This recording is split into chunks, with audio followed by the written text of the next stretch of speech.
Usted está en tvui.com. El senador Francisco Gallinal es nuestro invitado central en este reportaje de la semana. Ha señalado que su sector político correntada wilsonista no descarta presentarlo como candidato presidencial dentro de la interna blanca a mitad de año. Pero también fijó posición sobre el matrimonio igualitario, decisión que lo llevó a votar en contra de esas 23 voluntades que aprobaron esta iniciativa y ha fundamentado las razones de por qué lo hace. Por otra parte, también ha dicho que espera una actitud responsable y abierta del gobierno para tender puentes y permitir que el Uruguay tenga gobernabilidad para los próximos 2 años. Y como lo habíamos anunciado, estamos con el senador Francisco Gallinal, correntada wilsonista por segunda instancia. Podemos conversar sobre grandes temas y asuntos que hacen a la vida política nacional y también de su colectividad política. O sea que más allá de las gracias iniciales por recibirnos por segunda vez, la primera pregunta es cómo está orejeando esta interna blanca con candidaturas presidenciales ya más o menos definidas y que de alguna manera están mostrando lo que va a ser ese panorama interno para una futura oferta electoral hacia la ciudadanía. Bueno, muchas gracias a ustedes. El Partido Nacional es un partido extremadamente competitivo. Lo es internamente y lo es también cuando llegan las instancias de carácter nacional o de carácter departamental en que debe enfrentar a otros partidos. Yo he comentado estos últimos tiempos, si viniera un observador del extranjero y durante un mes, el mes de febrero, hubiera leído la prensa política nacional, hubiera preguntado, ¿qué es lo que pasa? ¿Que el Partido Nacional tiene elecciones internas en mayo o en junio de este año? ¿Que es el único que mueve mientras los demás orejean las cartas? Claro. En realidad todos tenemos elecciones internas el año que viene, todos los partidos. Lo que pasa es que el Partido Nacional en las elecciones internas define muchas cosas juntas. Define la autoridad partidaria, la convención y el directorio. Define los candidatos a intendente municipal en cada departamento. Define el futuro candidato a la presidencia de la República. Entonces eso hace que a veces las cosas se muevan en el Partido Nacional antes que en los demás. Pero también debe hacer que muchos de nosotros reflexionemos y nos demos cuenta que nada nos está corriendo, que a veces el que se precipita, como dijo no sé quién, porque hay quienes le atribuyen la frase a Valle y otros se la atribuyen a Herrera y dentro de unos años se la atribuirán a Wilson y así seguiremos sin descifrar el origen, pero es verdad, el que se precipita, se precipita. Y correntada wilsonista lo que ha hecho es hacer un congreso a mediados de enero y decidir continuar su camino propio, dar por finalizada la etapa de unidad nacional, que a nuestro juicio ha perdido su razón de ser como consecuencia de distintos factores que se fueron acumulando durante todos estos años, fortalecernos internamente, seguir aportando a la vida nacional, y yo diría que a mediados de año estaremos definiendo si vamos a ir con una candidatura propia o si vamos a ir acompañando a alguno de los candidatos que ya están. O sea que no descarta que pueda ser candidato. Proclamados. No lo descartan los compañeros. En su intimidad, porque son decisiones también muy complejas. Claro, ¿no? pero yo creo que hay que ser realista. Si la cosa sigue como viene, en que se van polarizando, cuando el Partido Nacional se polariza en dos candidaturas, generalmente no queda suficiente espacio para una tercera. Lo que nosotros sí tenemos definido, y me parece que es muy bueno que esté definido, es que nosotros vamos a comparecer con listas propias en cualquier circunstancia. Vamos a comparecer con listas propias en las elecciones internas y vamos a comparecer con listas propias al Senado y a la Cámara de Diputados en las próximas elecciones nacionales. Y mientras tanto, yo estoy recorriendo el país, visitando los dirigentes, las agrupaciones, visitando los departamentos, interiorizándome de la realidad de cada uno de ellos y de la realidad política, haciendo consultas, y en su momento llamaremos a un congreso de correntada wilsonista y tomaremos la definición que creamos sirve más a los intereses del país. Va a estar a lo que define el Congreso. El senador Francisco Gallinal va a estar a la decisión del Congreso. Si el Congreso empuja y dice, bueno, queremos que Francisco Gallinal sea candidato a la presidencia, se va a sentir entre la espada y la pared, no va a tener otro remedio. Siempre hemos procedido de esa manera. El día que creamos Unidad Nacional, pasamos por un congreso previo donde se apoyó la decisión de caminar en ese sentido. El día que sacamos nuestra propia lista del Senado, ya en la elección del 2004, también realizamos un congreso. Es una costumbre sana, buena, que además disminuye sensiblemente el margen de error, porque si uno consulta, escucha, recibe las opiniones de todos, así que ese congreso, que será en mayo, será en junio, no sé, en esa oportunidad tendremos posibilidades de dar una respuesta ya, pienso yo, definitiva a esta pregunta. 25 años que se fue Wilson Ferrer Aldunate físicamente. Sí. En nuestro anterior reportaje habíamos conversado sobre esa impronta, sobre ese perfil y sobre la necesidad de un rescate de esa figura ya ideológica, no a la figura que está en el recuerdo de todos los nacionalistas en cuanto a sus imágenes, a su simbología, sino a esa figura ideológica. ¿Cuánto se ha avanzado, si es que se ha avanzado, en esa dirección, de recuperar ese pensamiento político, esa andadura tan fuerte, con una presencia muy importante, yo diría que en los últimos 50 años en la vida del Uruguay? Yo creo que a esta altura Wilson es parte del patrimonio nacional, del patrimonio político, del patrimonio histórico, del patrimonio ideológico, del patrimonio de la escala de valores ética y moral que a todos nos representa. Yo tuve oportunidad de ser el orador único en nombre del partido en la Asamblea General cuando recordamos este cuarto de siglo de su desaparición física, y mi deber era presentarlo mucho más como una figura nacional que como una figura partidaria, más allá de que por supuesto Wilson nunca renegó, sino que por el contrario siempre se sintió muy orgulloso de su pertenencia al Partido Nacional. Su herencia está allí porque el Partido Nacional está unido, no es el partido del enfrentamiento permanente de otros tiempos. Yo creo que a veces hay quienes confunden competencia con enfrentamiento. Que seamos competitivos no quiere decir que estemos enfrentados. Ser competitivo significa alimentar la democracia interna, que me parece que cada día es más necesaria en la vida de nuestros partidos políticos. Y Wilson, en ese sentido, libertario de conductas y valores éticos, ha dejado un patrimonio que hoy es motivo de referencia por parte de todos los partidos. Sin duda. Porque esa convocatoria de la Asamblea General la firmamos representantes de todos los partidos políticos. Yo creo que hay una tarea inconclusa. La muerte de Wilson inevitablemente produjo eso. Su obra se terminaba de cerrar con unos años más de vida, que no solamente le hubieran permitido ser presidente de la República, sino que le hubieran permitido desde el gobierno, posibilidad que nunca tuvo por distintas razones que ahora no vamos a entrar a analizar, llevar adelante lo que él venía pregonando desde hace muchos años. Más aún, yo señalaba en la Asamblea General que muy probablemente el exilio a él le sirvió para acuñar el concepto de gobernabilidad que lanza en la explanada municipal. Yo creo que él lo acuñó porque se dio cuenta que era lo que le faltaba al país antes del golpe de Estado.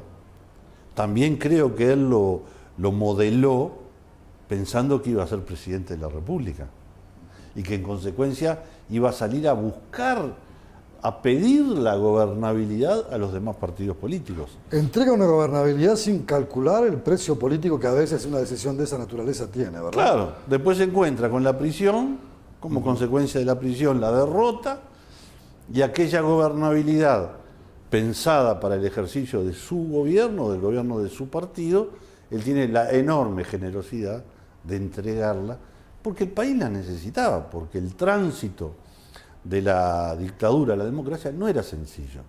Sobre todo no era sencillo porque cuando termina una situación tan negra y tan negativa como es una dictadura, las esperanzas, las expectativas de la gente son muy grandes y muy probablemente después las realizaciones no guarden proporción con aquellas expectativas.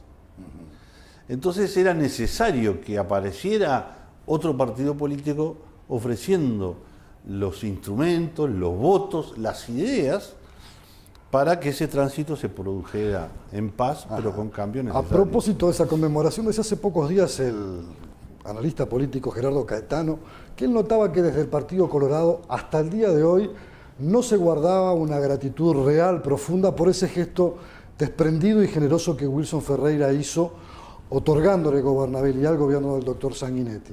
Incluso le había hecho algún comentario sobre que el último libro de Sanguinetti no le daba el real lugar que la figura de Wilson tenía en la reapertura y reconstrucción de una democracia en el país. ¿Tiene esa misma sensación? Dejemos para los politólogos de la jerarquía de Gerardo Caetano y otros muchos análisis de esa naturaleza. Yo no quiero quebrar, romper. Me parece que mi tarea, sobre todo en estos momentos, es unir. Porque creo además que tenemos enfrente un problema que tenemos que enfrentar con la mayor cantidad de gente posible. No solamente con el Partido Nacional vamos a ganar las próximas elecciones. Necesitamos el apoyo de otros. Hoy el gobierno de frente es un problema para el país. Hoy la falta de conducción de parte del presidente Mujica, las posiciones zigzagueantes de carácter permanente, me parece que le están haciendo daño a los intereses de la República y que cada vez se va a hacer más necesario sustituir al gobierno del frente por un nuevo gobierno nacional que obviamente yo aspiro a que sea un gobierno del Partido Nacional, pero soy consciente y realista de que hoy ningún partido tiene por sí la fuerza suficiente como para ganar solo la próxima Y el factor Vázquez, ¿cómo elección. Y en todo caso, si es verdad que no han sido lo suficientemente generosos o reconocidos, bueno, va más todavía en favor de la enorme generosidad que tuvo Wilson, que no fue con el doctor Sanguinetti, porque no se anduvo fijando a qué partido pertenecía el presidente, fue con el país. El que necesitaba, quien necesitaba en aquellas circunstancias una mano tendida y una gobernabilidad era el Uruguay. No solamente el gobierno de turno, que por supuesto se le facilitó enormemente el tránsito hacia una democracia plena con el apoyo del principal líder de la oposición. Lo dejo planteado para la vuelta a la pausa. Por estos días en el Uruguay se han discutido temas muy importantes, muy de fondo, que incluso no son elementos de discusión ideológica, porque son posiciones muy distintas en todos los partidos políticos, y así se ha exhibido, como por ejemplo esta nueva ley de matrimonio igualitario, matrimonio de la comunidad gay. Donde usted ha jugado un papel, tiene una reflexión distinta, contrastante con otras. Pero para la vuelta de la pausa yo le voy a pedir su reflexión y sus puntualizaciones acerca de esta nueva realidad que tiene el país desde el punto de vista jurídico. Solo a través del correo uruguayo podés mandar un silenciador para tambores. ¿Un silenciador para tambores? No, un silenciador para tambores, Paysandú. Ah. El correo uruguayo llega hasta donde quieras. La ley en tu lenguaje. Es importante que sepas que existe una ley que promueve la transparencia en la actividad de los organismos del Estado y que nos garantiza el acceso a la información pública. Tenés derecho a acceder sin costo a la información en poder de los organismos públicos. Conocé más sobre esta ley en impo.com.uy/información pública. Importa que lo sepas. INPO, Centro de Información Oficial.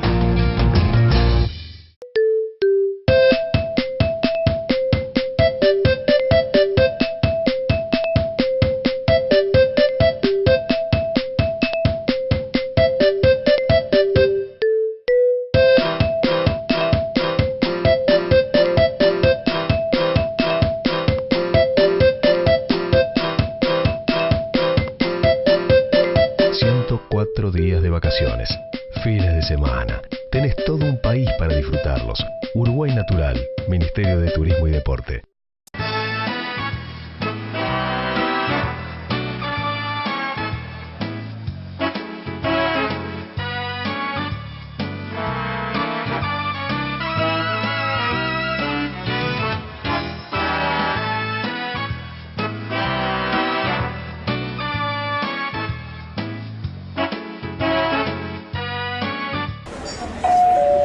Sol Líneas Aéreas Uruguay. Vuelos directos de Montevideo a Buenos Aires y Montevideo a Rosario, Argentina. Para consulta de horarios y reserva de pasajes, sol.com.ar. Consulte a su agencia de viajes.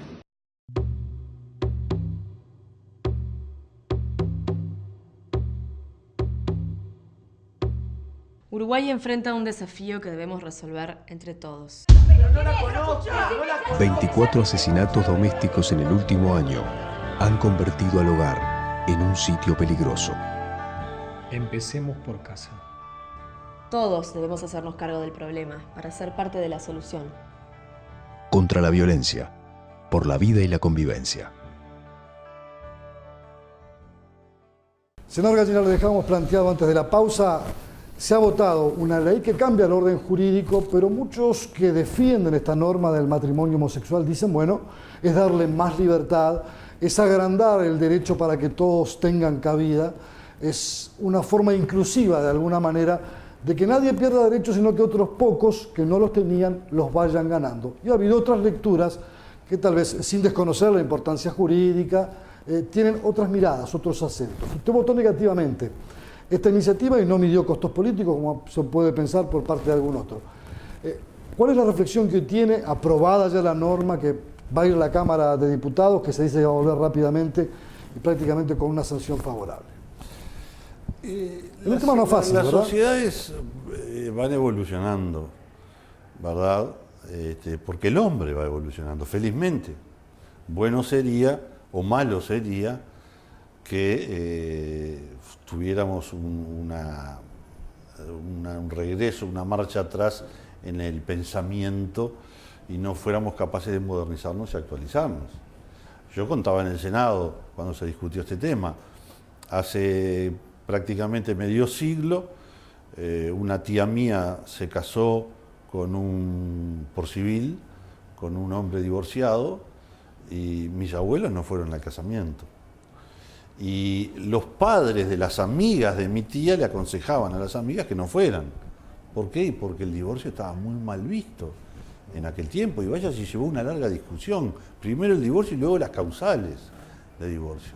Ahora usted en el año 2013 mira esto y si lo llega a mirar un hombre más joven que nosotros todavía, queda azorado de que se discutiera en esos términos en aquellos tiempos, ¿verdad?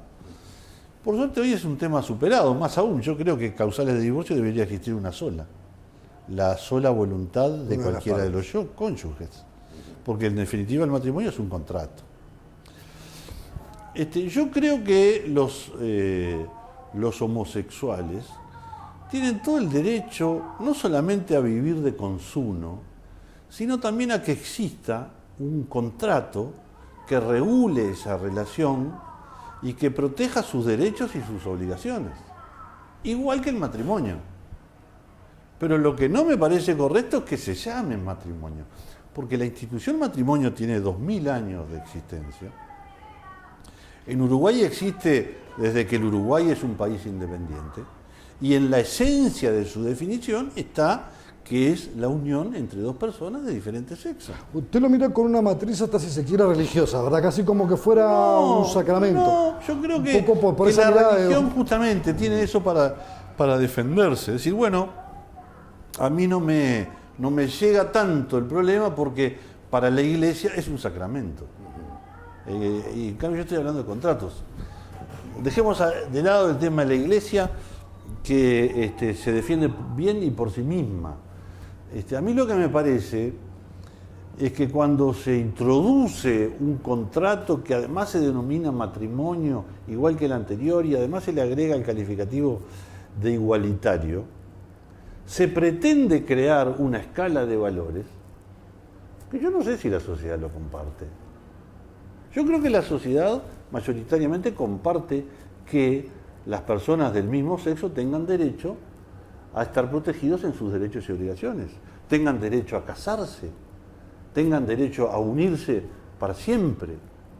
Pero de ahí a que sea lo mismo matrimonio, sea del mismo sexo, sea diferente sexo, me parece que hay una diferencia importante en lo que hace a esa escala de valores. No a los derechos que tienen unos y otros.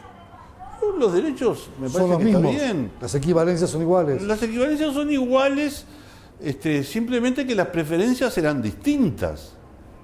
Me imagino yo, capaz que estoy equivocado. Lo que pasa es que la gente y algunos de mis colegas no les gusta hablar de estos temas en la forma en que debemos hablar. Digo, yo no tengo ningún problema con una persona homosexual. O sea, no es una cuestión de No discriminación. tengo ningún problema.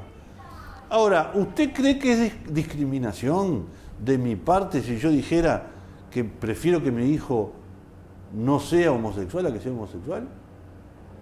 Bueno, si es una discriminación yo lo lamento, pero yo prefiero. Yo prefiero. ¿Sabe qué? Yo creo que el que nos está mirando atrás de la cámara también lo prefiere. Ahora, ¿eso es discriminación? No. Simplemente es una escala de valores, que en mi caso es diferente, pero que de ninguna manera me lleva a señalar que no tengan derecho a tener un contrato que los regule. ¿Por qué ahora? Y porque ahora se han levantado toda una serie de prejuicios que antes existían. Existían prejuicios de la sociedad hacia los homosexuales y existían prejuicios de los homosexuales a la sociedad que no exhibían su condición de tales y que ahora se sienten con mayor libertad de hacerlo, se sienten más comprendidos, más respetados, como así debe ser. Porque todos seguramente en algún momento nos equivocamos.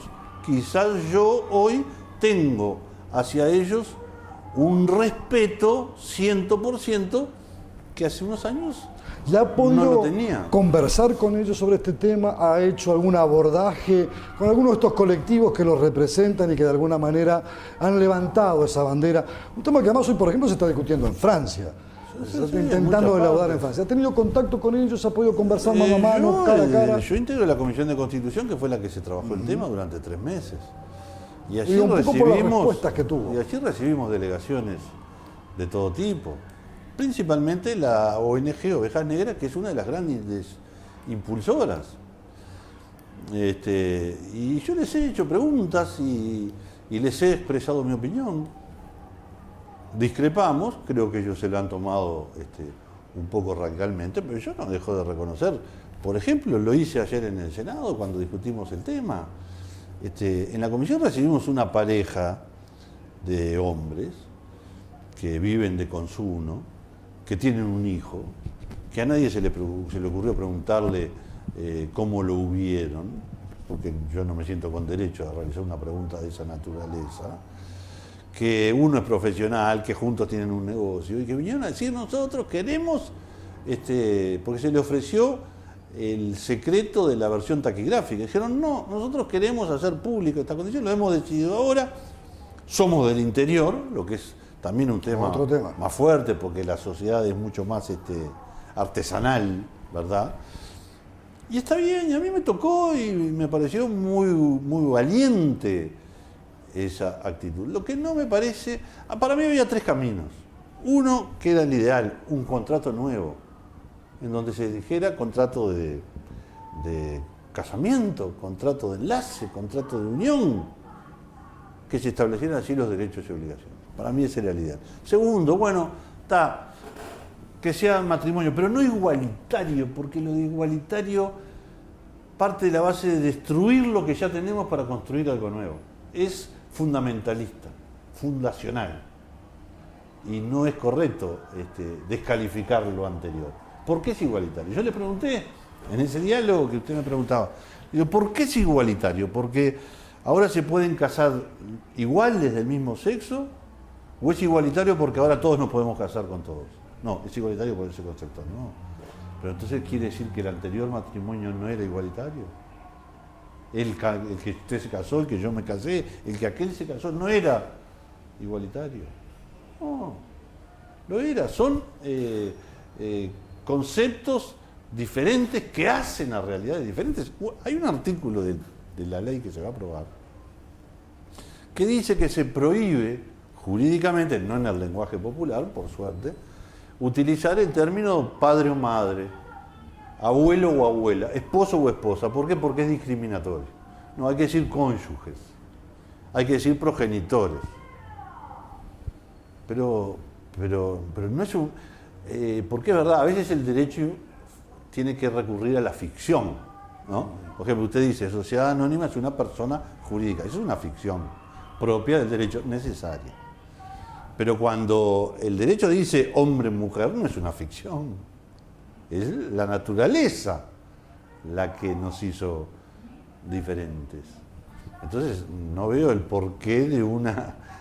a mí me hace acordar un poco que nos hacía mucha gracia y nos daba mucha rabia en la época de la dictadura, que a poco de establecerse la dictadura sacaron un decreto que decía prohíbese decir que esto es una dictadura, ¿no? Yo creo que tienen derechos, tienen obligaciones iguales que los que puedo tener yo, los que puede tener cualquier otro, deben ser reconocidos por el derecho, pero me parece que el camino era diferente. Le propongo una nueva pausa, lo dejo planteado para la vuelta. Los caminos y las preocupaciones que el país tiene por delante en años que son claves todavía, quedan 2 años de gobierno, más allá de las elecciones internas de cada partido, y bueno, ¿cómo va a ser si es que es posible todavía seguir tendiendo puentes, por ejemplo con el gobierno, para intentar buscar soluciones a problemas muy serios que el país tiene por delante? La ley en tu lenguaje. Es importante que sepas que existe una ley que promueve la transparencia en la actividad de los organismos del Estado y que nos garantiza el acceso a la información pública. Tenés derecho a acceder sin costo a la información en poder de los organismos públicos. Conocé más sobre esta ley en impo.com.uy/información pública. Importa que lo sepas. INPO, Centro de Información Oficial. Solo a través del correo uruguayo podés mandar un portero eléctrico para Tranqueras. ¿Un portero eléctrico para Tranqueras? No, un portero eléctrico para Tranqueras Rivera. Ah. El correo uruguayo llega hasta donde quieras.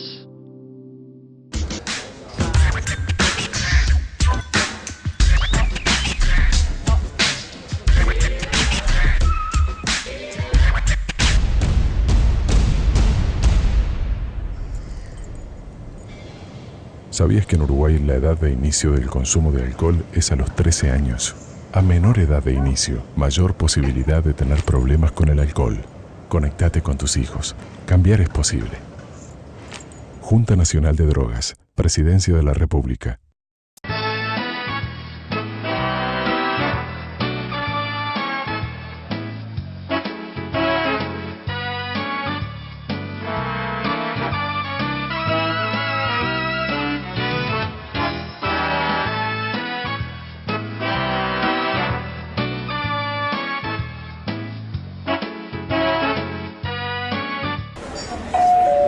Son líneas aéreas Uruguay. Vuelos directos de Montevideo a Buenos Aires y Montevideo a Rosario, Argentina. Para consulta de horarios y reserva de pasajes, sol.com.ar. Consulte a su agencia de viajes.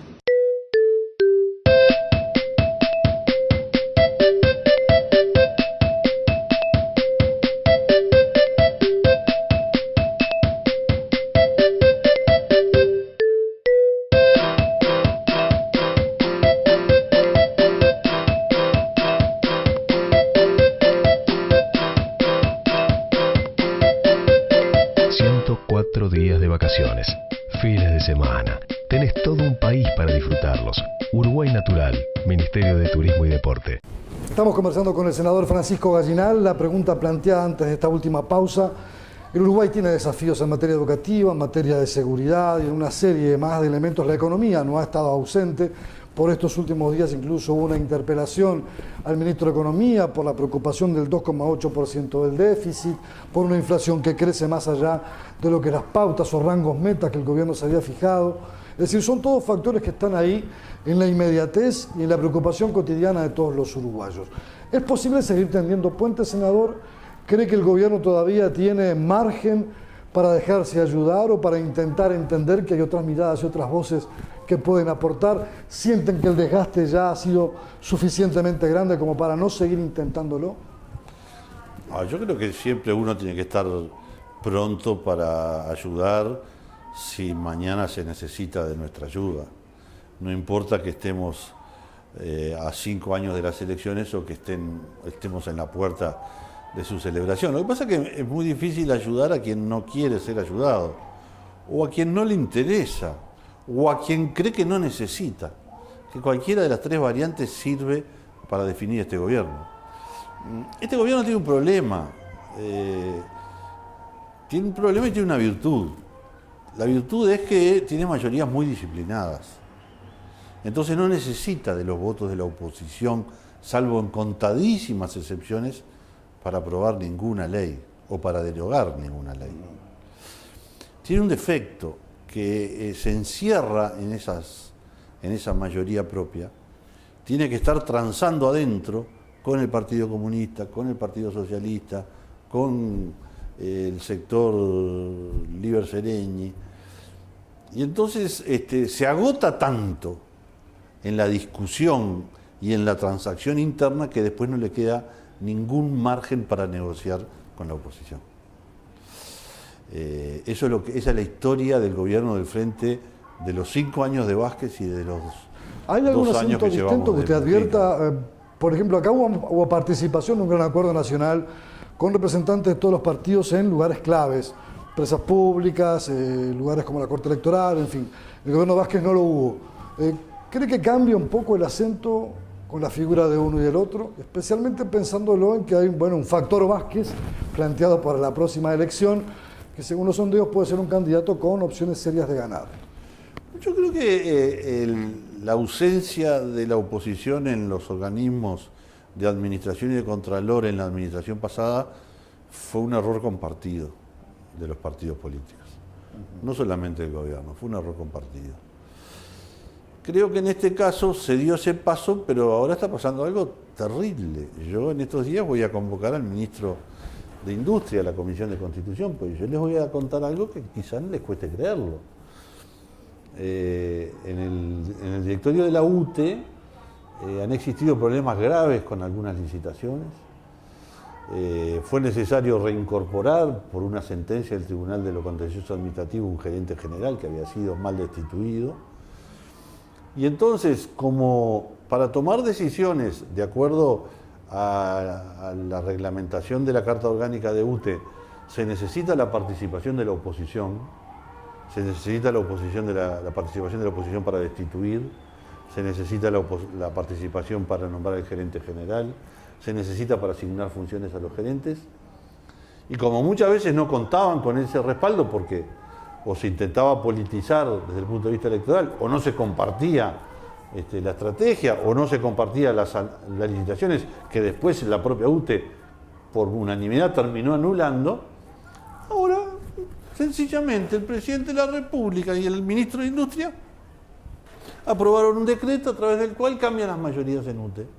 Y entonces ya no se necesita más el voto de la oposición para destituir, para nombrar al gerente general, para asignar funciones. O sea, la función de contralor se pierde. No, a la oposición le quitaron las armas legales que tenía para poder efectivamente ejercer el contralor y la administración, no solamente el contralor, porque cuando el director Antía cuestionó licitaciones de 500 millones de dólares, que luego tuvieron que ser echadas para atrás porque el cuestionamiento era fundado, no estaba ejerciendo una actitud de oposición o de contralor solamente, sino también de buena administración, cuidando y defendiendo los intereses de UTE y defendiendo los intereses de los uruguayos. Entonces, en ese terreno se hace muy difícil. Los puentes son de ida y vuelta. Si usted hace un puente con una flecha sola, los que viven del otro lado se van a quejar. Los que viven de los dos lados se van a quejar, porque usted puede ir por un lado, pero después no puede volver. Entonces, yo creo que la experiencia de un gobierno con mayoría parlamentaria propia no ha sido feliz. No ha sido feliz porque cerró el diálogo y dividió al país. Eso es lo peor que nos puede pasar. Porque siempre es un poco el sueño de todos los presidentes. Le pasó a Sanguinetti en sus 2 presidencias, a Valle, a Lacalle. Eso de no contar con mayorías parlamentarias y a veces tener que hacer acuerdos que por su complejidad y rigurosidad le quitaban márgenes al gobierno. Más de alguna vez, supongo que alguno de estos expresidentes hubiese soñado calladamente con tener el marco parlamentario para poder votar. El gobierno lo tiene, pero usted dice no lo ha aprovechado como se debe. Y esto le ha cerrado caminos lejos de abrirlo. No lo ha aprovechado, no es que no lo haya aprovechado, es que el gobierno, el Frente Amplio, no es nada nuevo lo que voy a decir, es la composición de varios partidos políticos.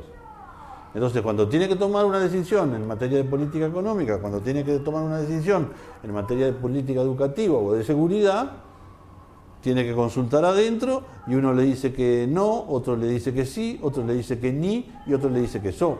Y entonces al final tiene que buscar un punto de transacción en donde va cediendo. Tanto cede que llega al límite, logra el acuerdo, atado con alfileres. Entonces ese acuerdo atado con alfileres no se lo puede mostrar a la oposición para que opine. Porque si la oposición opina y cambia una coma, se le cae adentro. No pasa con las leyes.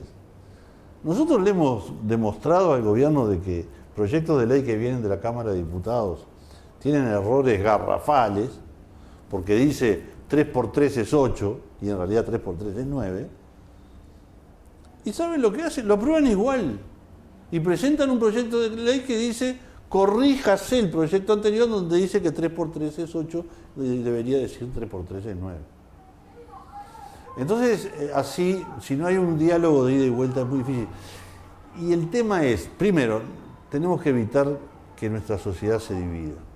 Y segundo, que me parece que es lo más importante, son tan grandes los desafíos que el Uruguay tiene por delante en materia de política exterior, en materia de competitividad con los países de la región y del mundo, a la luz de lo que está pasando en Europa y de lo que está pasando en Estados Unidos, en donde ya ni siquiera los países más poderosos se salvan de las crisis, que necesitamos un sistema político más blindado para discrepar en lo que hay que discrepar, porque esto es una democracia y la democracia no es de unanimidades, pero para estar juntos en aquello en que nos fortalezca cuando tengamos que salir a pelear afuera. El gobierno no ayuda en eso porque el Frente tiene una concepción divisionista del país. Yo siempre tuve la impresión que para los gobiernos del Frente están los frentistas y los que no son frentistas. Y cuando dicen, y del otro lado la mirada es, bueno, por las familias ideológicas, pues se dice de un lado y del otro. Uno a veces como ciudadano se para a la mitad de la cancha y mira cómo están paradas ambas defensas y dicen, bueno, son también intereses corporativistas o más próximos por familiaridad ideológica, lo que llamaban alguna vez el gobierno blanco y colorado, los gobiernos blanco y colorado. Parece que fueran dos trincheras en la que queda rey en la ciudadanía. ¿Cómo superar eso? Sí, por eso le decía, a veces parece que tuviéramos dos Uruguay adentro de uno. Y eso es el gran esfuerzo que todos tenemos que hacer para superar esa división que en los hechos de alguna manera existe. Yo creo que el gobierno la fomenta, porque al gobierno le sirve. Creo que le hace mucho daño al país. Veremos qué es lo que pasa en los próximos tiempos. Senador, ha sido un verdadero placer haber conversado con usted, que nos haya recibido. No va a ser la última vez, naturalmente, pero sin duda siempre es un gusto poder reflexionar sobre estos grandes temas y asuntos nacionales. Muchas gracias a ustedes.